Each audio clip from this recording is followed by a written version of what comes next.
Olá pessoal, tudo bem com vocês? No vídeo de hoje venho trazer algumas informações importantes sobre a audiência. Eu tenho falado muito aqui sobre processo, procedimentos, qual que é o próximo passo em relação a uma decisão judicial, o que tem que ser feito, quanto tempo que demora o processo, mas ainda não havia trazido algumas dicas para vocês sobre audiência, como se preparar para uma audiência. Então, se você é advogado ou você mesmo vai passar por uma audiência, está nervoso, né, precisa ouvir testemunhas, ou até mesmo uma justificação administrativa ali no INSS, que tem mais ou menos o mesmo procedimento que uma audiência na justiça, então eu sugiro que você assista esse vídeo até o final para ficar mais, tranquilo em relação a isso. Mas antes do conteúdo, eu peço que você se inscreva no canal, curta esse vídeo e compartilhe com seus amigos para que todo mundo fique por dentro de tudo que acontece na Previdência, para que eu saiba que vocês estão gostando dos vídeos também, né?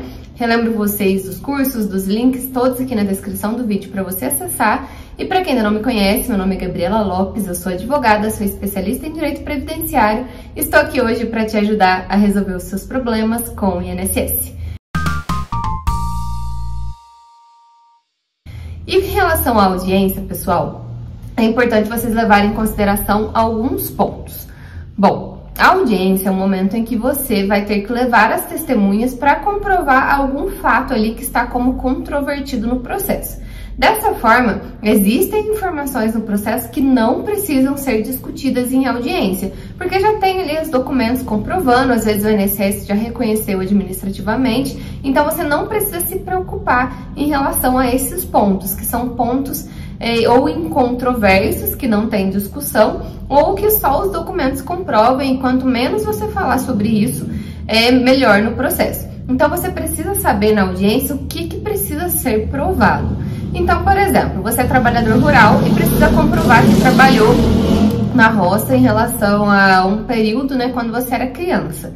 Dessa forma, se você precisa comprovar um período quando você era criança, não adianta você levar uma pessoa que tem a mesma idade que você, porque ela não vai lembrar quando ela tinha 5, 6, 7 anos de idade, se você trabalhava na roça, o que você fazia, vocês eram crianças, né?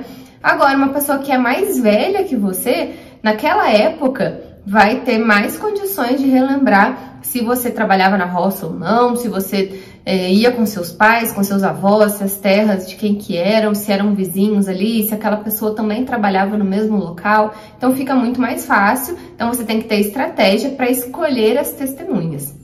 Se a gente vai comprovar, por exemplo, atividade especial, então deveria ser alguém que trabalhava no mesmo local de trabalho que você, que sabia exatamente quais eram as máquinas, se existia ruído, se você entrava e saía de uma certa frequência daquele ambiente com ruído, se havia agentes biológicos, se tinha EPI ou não. Então é uma forma de comprovar. Se você precisa comprovar que trabalhou em um lugar, então tem que ser alguém que ou trabalhou ali ou via você trabalhar todos os dias. Se foi alguém que você contou que estava trabalhando, mas essa pessoa nunca viu você trabalhando naquele local, naquele horário, naquele tipo de empresa, já fica um pouco mais difícil, sua prova já é um pouco mais frágil, né? Então, a primeira questão que vocês precisam observar numa audiência, qual que é o ponto controvertido, ou seja, o que eu preciso provar ali. Segundo, como que eu vou comprovar isso? Qual testemunha que eu vou levar? Então, isso também é essencial, quem você vai levar para comprovar.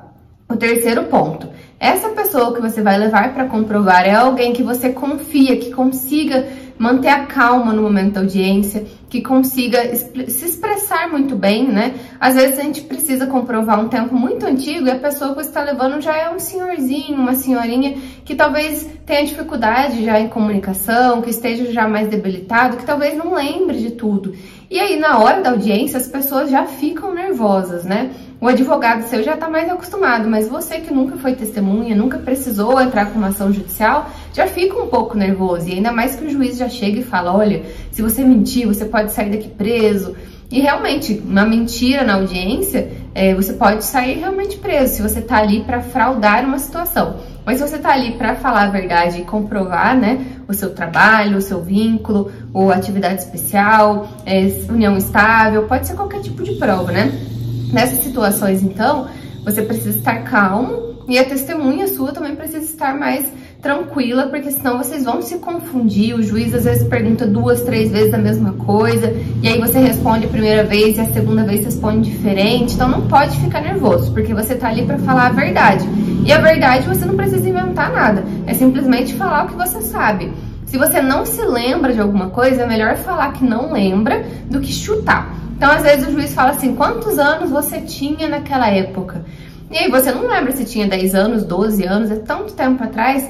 Aí o ideal é você colocar uma referência, por exemplo, naquela época eu ainda não estava estudando, então provavelmente deveria ter ali entre tal e tal idade, ou então, nossa, naquele ano foi o ano que meu irmão nasceu e foi 1971, sabe? Então é bom você sempre, antes de ir para a audiência, pensar em pontos que vão te ajudar a relembrar a data específica, porque se você está sendo a parte autora, você não vai prestar depoimento ali, porque o que você precisa falar já está no processo.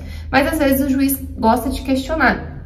Então a sua história tem que ser a mesma história da sua testemunha, e a sua testemunha está ali para falar a verdade, então ninguém precisa mentir no processo. Se acontecer essa questão de ter que mentir, tenha muito cuidado, porque na hora não dá certo. Então é melhor não levar essa testemunha, é melhor buscar uma outra pessoa, é melhor às vezes nem entrar com ação se você precisa de mentira para conseguir receber aquele período, né? Porque na hora da audiência realmente fica todo mundo muito tenso.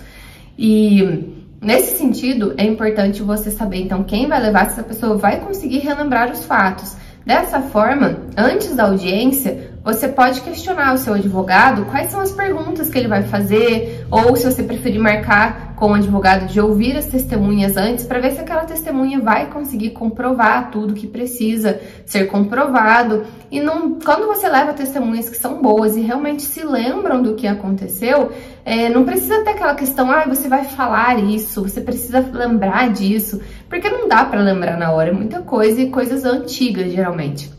Dessa forma, é importante você conseguir pontuar. Por que eu lembro que isso aconteceu nessa data? Se o juiz perguntar, olha, você lembra quando essa pessoa trabalhou lá em 1950 e pouco, ela trabalhou com agente nocivo, ruído? Aí, por exemplo, você sabe que realmente existiam algumas máquinas que eram mais barulhentas, só que eram muito, a gente usava EPI, aí sim você fica tendo uma conversa e a sua prova serve, né? Agora, se você fala sim, não tinha, lembro sim, ou até se você utiliza uma informação, eu lembro do caminhão e a placa era tal, ninguém lembra disso, né? São caros os casos. E se você lembrar de alguma coisa tão específica assim, o importante é você demonstrar por que você lembra disso. Por exemplo, nessa época foi quando aconteceu tal coisa, por isso que eu lembro disso. Aí o seu depoimento começa a ter mais credibilidade, tá bom? Não quer dizer que não vai ser considerado, claro, mas é melhor você ter um depoimento que vai convencer realmente o juiz. Por isso, a sugestão é que você se prepare bem, fique calmo, escolha bem as testemunhas, verifique qual que é o ponto controvertido, verifique como que você vai conseguir lembrar daquilo, pergunte para suas testemunhas por que ela se lembra daquele fato, se ela realmente se lembra, se ela está tranquila para a audiência, porque lá no momento vai ser realmente um bate-papo, o juiz vai te perguntar algumas coisas, o seu advogado vai perguntar algumas coisas, o INSS vai perguntar algumas coisas para sua testemunha e no final, todo mundo falando a verdade, todo mundo alinhado com o depoimento, as provas produzidas, vai dar tudo certo. Relembro que prova exclusivamente testemunhal não serve para o INSS, não serve para a justiça, não serve para nada. Então, você precisa ter um documento que relembre aquela informação e aí você comprova, além do documento, com uma testemunha para confirmar aquela informação. Só testemunha não serve em nenhuma instância. Inclusive, o depoimento escrito do empregador também é considerado, na maior parte da jurisprudência, como um depoimento prestado, como se fosse uma testemunha, só que por escrito. E alguns juízes não entendem isso como prova, tá? E quando a gente fala de prova documental, não precisa ser algo relacionado com o trabalho. Por exemplo, um registro, um recibo, anotação na carteira, uma rescisão. Pode ser qualquer tipo de documento. Então, pode ser uma certidão de nascimento do seu filho, que na época você declarou ser trabalhador em uma certa empresa, ou, por exemplo, operador de produção. Aí já é um indicador que você trabalhava em uma certa empresa. Ou então você declarou lá atrás, num crediário que você abriu em uma loja, que você era motorista de caminhão. Então, isso já é uma prova, né? Então, não precisa ser necessariamente vinculado ao trabalho produzido pela empresa essa prova. Pode ser qualquer prova extra. Então serve registro em clube de campo, serve crediário em lojas, serve recibos, né, e-mails, serve vários WhatsApps, serve várias provas, tá bom? Para você conseguir comprovar tudo isso. Então essa é a dica de hoje, fica de olho nos demais vídeos e vejo vocês no próximo vídeo. Até mais!